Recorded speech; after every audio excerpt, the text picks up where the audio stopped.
हाँ जी, सभी साथियों को नमस्कार। कैसे हैं दोस्तों? उम्मीद करता हूँ स्वस्थ होंगे, मस्त होंगे और अपने कर्म पथ पर निरंतर आगे बढ़ रहे होंगे।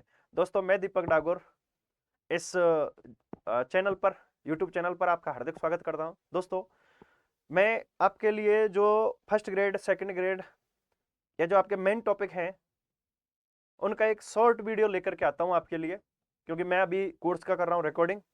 और उस रिकॉर्डिंग के बाद में जब आपकी पीपीटी बनती है, उसी से मैं छोटी छोटी वीडियोस को, यानी कि पूरा आपके इसको शॉर्ट में समझाने का काम करता हूँ। तो ये 5 मिनट, 7 मिनट, 10 मिनट की, मतलब पूरा का पूरा कंटेंट 5-7 मिनट में ही। ठीक है, तो देखिए सर, आज बात करेंगे राणा राज सिंह के बारे में। राणा राज सिंह ने शासन किया है सर, कब से कब तक? 1652 से लेकर के 80 तक। ठीक है। महाराणा प्रताप के पुत्र अमर सिंह ने, अमर सिंह प्रथम जिसे कहते हैं, उसने 5 फरवरी 1615 को मुगलों की अधीनता स्वीकार कर ली थी। उसके बाद में उसका पुत्र हुआ कर्ण सिंह। कर्ण सिंह कर्ण सिंह और शाहजहां पगड़ी बदल भाई बने थे। और उसके बाद में कर्ण सिंह का पुत्र हुआ जगत सिंह प्रथम, जिसने शाहजहां को शरण दी थी। ठीक है। उस जगत सिंह प्रथम का पुत्र, उस जगत सिंह ने मेवाड़ मुगल संधि का उल्लंघन किया था, क्योंकि संधि की एक शर्त थी कि चित्तौड़ दुर्ग में कोई भी महाराणा भविष्य में निर्माण कार्य नहीं कराएगा। तो जगत सिंह प्रथम ने उस शर्त का उल्लंघन किया था, और इसी को आगे कंटिन्यू रखा किसने? राज सिंह ने। ठीक है। तो देखिए, इसके दो दरबारी विद्वान हैं, किशोरदास और सदाशिव। किशोरदास ने लिखा राज प्रकाश ग्रंथ, और सदाशिव ने लिखा राज रत्नाकर। ठीक है। राणा राज सिंह ने विजय कटकातु उपाधि की धारण की थी। राज्याभिषेक के समय शाहजहां ने इसको उपहार खिलबत, खिलबत कहते हैं कपड़ों को, ठीक है, कपड़े भिजवाए थे। 5,000 की मनसबदारी दी थी शाहजहां के द्वारा। राणा राज सिंह ने राजनगर, जिसे वर्तमान में राजसमंद कहते हैं, और इसने राज समुद्र, जिसे हम राजसमंद झील कहते हैं, इसका गोमती नदी को रोक करके और निर्माण कार्य कराया था। ठीक है। आगे चलें सर। राणा राज सिंह ने राज प्रशस्ति की रचना करवाई थी 1676 में। 1676 में राजसमंद राज प्रशस्ति की रचना करवाई थी राजसमंद झील के किनारे, और ये 25 शिलालेखों पर लिखी हुई है। और इन 25 शिलालेखों पर 24 अध्याय लिखे हुए हैं, 1106 श्लोक हैं, संस्कृत भाषा में लिखे हुए हैं। ठीक है। इसे विश्व की सबसे बड़ी प्रशस्ति कहा जाता है, और इसकी रचना की थी आपके रणछोड़ भट्ट तैलंग ने। ठीक है। और यह विश्व की सबसे बड़ी प्रशस्ति मानी जाती है। अब इसके देखो 24 अध्याय में जो है वो, क्योंकि जो पहला और दूसरा शिलालेख है ना, उस पर एक ही अध्याय लिखा हुआ है, और बाकी के फिर 23 जो हैं, वो बाकी के आपके 23 शिलालेखों पर लिखे हुए हैं। ठीक है। चलिए बात करें। औरंगजेब का अभियान चल रहा था, मंदिर तोड़ो अभियान, 1669 में उसने जारी किया था। ठीक है। वल्लभ संप्रदाय के दामोदर व गोविंद जी श्रीनाथ जी की मूर्ति को लेकर के आए चौपासनी जोधपुर में, लेकिन वहां भी इसको सुरक्षा नहीं मिली, तो ये लेकर आए सियाहट गांव में, जहां पर राणा राज सिंह की अनुमति से और 1671-72 में इस सियाहट गांव में श्रीनाथ जी की मूर्ति स्थापित करवाई गई, और इसका नाम रख दिया था नाथ द्वारा, क्योंकि श्रीनाथ जी के मंदिरों को, या फिर कहें वल्लभ संप्रदाय के जो बड़े मंदिर होते हैं, बड़े मंदिरों को कहा जाता है द्वारा। ठीक है। और छोटे मंदिरों को कहते हैं हवेली। तो क्लियर, तो इसलिए नाम पड़ गया इसका क्या? नाथ द्वारा। और राणा राज सिंह ने ही एक दूसरे मंदिर का निर्माण और कराया था। राणा राज सिंह ने ही एक दूसरे रणछोड़ मंदिर, यानी कि सॉरी, द्वारकाधीश का मंदिर, ठीक है, कांकरोली राजसमंद में राणा राज सिंह ने द्वारकाधीश के मंदिर का निर्माण कराया था। राणा राज सिंह एकलिंग जी जाते हैं और यहां पर रत्नों का तुलादान करते हैं, जो कि विश्व का एकमात्र लिखित आपके रत्नों के तुलादान का प्रमाण मिलता है।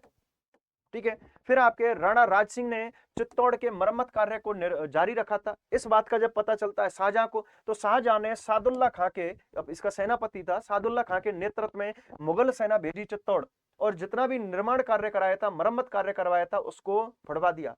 राणा राज सिंह खून के आंसू, यानी घूंट पी करके रह गया था।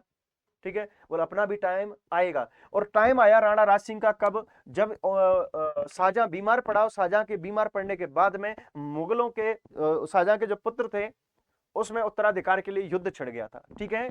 युद्ध छिड़ गया था। अब देखिए, एक युद्ध हुआ, एक युद्ध हुआ धर्मत का युद्ध। कौन सा युद्ध हुआ? धर्मत का युद्ध हुआ। और इस धर्मत के युद्ध में दारा सिकों का साथ दिया था किसने? जसवंत सिंह ने।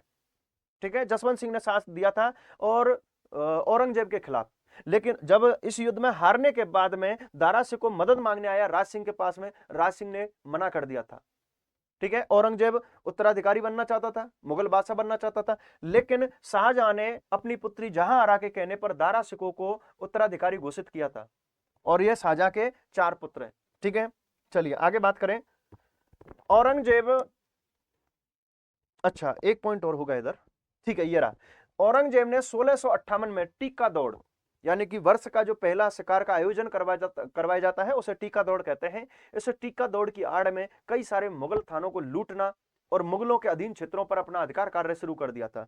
राणा राज सिंह ने मुगलों से बदनौर, शाहपुरा, जहाजपुर, बनेड़ा इनको छीन लिया और अपने अधिकार में ले लिया था। ठीक है, इसके बाद में बात करें, जब राणा राज सिंह ने, ध्यान देना, जब राणा राज सिंह ने इस धर्मत के युद्ध में या फिर इस मुगलों के उत्तराधिकार का जो युद्ध चल रहा है, मुगलों के उत्तराधिकार का युद्ध चल रहा है, इस युद्ध में राणा राज सिंह ने सहायता नहीं की, किसकी? दारा शिकोह की, क्योंकि इसने तो कह दिया था, दारा शिकोह जब राज सिंह के पास में आया था कि भाई मेरे लिए तो सारे जो मुगल यानी कि राजकुमार हैं, ठीक है, जितने भी शहजादे हैं मेरे लिए तो सभी समान है, तो ना तो मैं आपका साथ दूं और ना औरंगजेब का दूं, मेरे लिए तो सब बराबर है।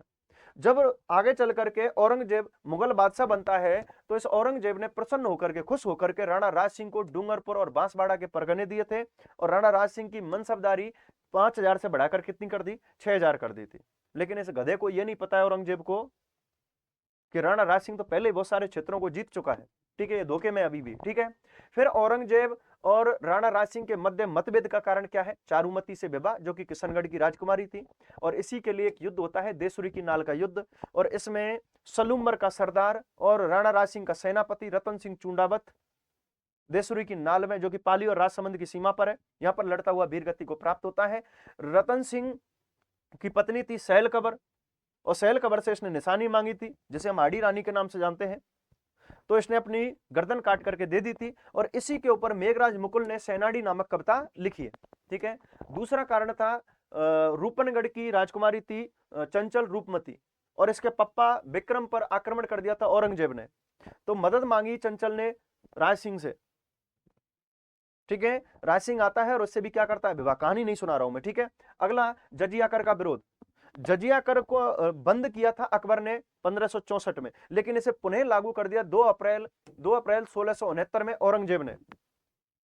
तब राणा राज सिंह ने कहा था कि आजा बेटा इधर मेवाड़ में आ तो सही तू औरंगजेब, तेरे को फिर देते हैं हम जजिया कर। ठीक है, फिर आपका औरंगजेब के विरोधियों को शरण देना। औरंगजेब के विरोधी कौन थे? मारवाड़ वाले। ठीक है, तो अजीत सिंह शासक बनेगा, ये आगे चल करके संरक्षण कर रहा है इसका दुर्गादास राठौड़, इनको राणा राज सिंह ने शरण दी थी। अजीत सिंह के लिए राणा राज सिंह ने केलवा की जागीर दी थी, जिसमें 12 गांव थे। कितने गांव थे? 12 गांव थे इसमें, केलवा की जागीर में 12 गांव थे। ठीक है, अब इसी वजह से मेवाड़ मारवाड़ संबंध अच्छे हो गए थे, और इसी को कहा गया था राठौड़ सिसोदिया गठबंधन या सिसोदिया राठौड़ गठबंधन। ठीक है, अब इनको दंड देने के लिए औरंगजेब ने अपने पुत्र शहजादे अकबर और अपने सेनापति तैयबर खां के नेतृत्व में सेना भेजी थी मेवाड़, और यहां पर राणा राज सिंह और दुर्गादास राठौड़ इस तैयबर खां के इस सेनापति तैयबर खां की सहायता से शहजादा अकबर से समझौता कर लेते हैं। और जब यह बात पता चली औरंगजेब को कि ये शहजादा अकबर, तैयबर खां और ये राज सिंह ये तो आपस में मिल चुके हैं, तब औरंगजेब यहां पर अपनी सेना लेकर के आता है। ठीक है, अच्छा, राणा राज सिंह को दे दिया गया था, ये ओडा गांव जा रहे थे 22 अक्टूबर 1680 को, यहां पर इनकी मृत्यु हो जाती है। कुंभलगढ़ जा रहे थे तो ओडा गांव में इन्होंने खाना खाया था, और वहां पर इनको क्या दे दिया गया? जहर दे दिया गया, शिविर लगा हुआ था वहां पर और जहर दे दिया था। ठीक है, जिसके कारण इनकी क्या हो जाती है? मृत्यु हो जाती है। ठीक है दोस्तों, तो ये थे आपके राणा राज सिंह। ठीक है, तो लड़ लो, वीडियो को करें लाइक और चैनल को सब्सक्राइब जरूर करें। थैंक यू, धन्यवाद।